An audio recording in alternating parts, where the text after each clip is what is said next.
मेंढरं चाऱ्यासाठी पुढं निघून गेल्यानंतर पाठीमागं राहिलेल्या महिलांना वेगवेगळ्या प्रकारची कामं करावी लागतात. ही वाघीण आहे धनगर समाजाची. खऱ्या अर्थानं हिला आपण रणरागिणी म्हटलं पाहिजे. अशा अनेक रणरागिणी वाघिणी आपल्या मेंढरांच्यासाठी वाघर लावण्याचं काम करतात. त्यापैकीच या देखील आहेत. आरेवाडीच्या बिरोबा मंदिर परिसरामधली ही दृश्य आहेत. ढगांचा गडगडाट, विजांचा कडकडाट, दिवस रात्र कोसळणारा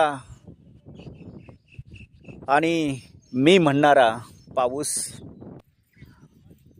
वादळ, वारा, ऊन, अशा अनेक आसमानी संकटांना तोंड देत या महिला या ठिकाणी काम करत आहेत. आरेवाडीतल्या बिरोबा मंदिर परिसरामध्ये कटनाची जागा आहे. त्यामुळे मेंढरांच्या पायाला या ठिकाणी चिखल लागत नाही. त्यातच आपल्या कुलदैवताचं, आपल्या देवाचं, परमेश्वराचं, भगवंताचं दर्शन घेण्यासाठी आणि त्याच्या दरबारामध्ये एक दिवस तरी काढायला मिळावा यासाठी हे सगळेजण या ठिकाणी आलेले आहेत. या मायमावल्या सकाळपासून झटत आहेत, त्या म्हणजे वाघर लावण्यासाठी. वाघर मेंढरांसाठी लावलीच पाहिजे, कारण ही वाघर हिंस्र प्राण्यांच्यापासून, लांडग्यांच्यापासून, कोल्ह्या कुत्र्यांच्यापासून या ठिकाणी आपल्या मेंढरांचं रक्षण करते. आपल्या मेंढरांच्या करडांचं रक्षण करते.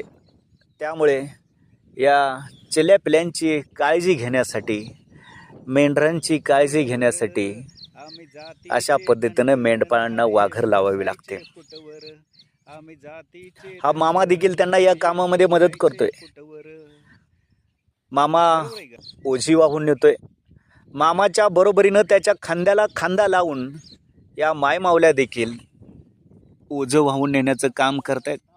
आपल्या अंगा खांद्यावरून हे ओझं त्या ठिकाणी वाहून नेत आहेत आणि अगदी व्यवस्थितपणे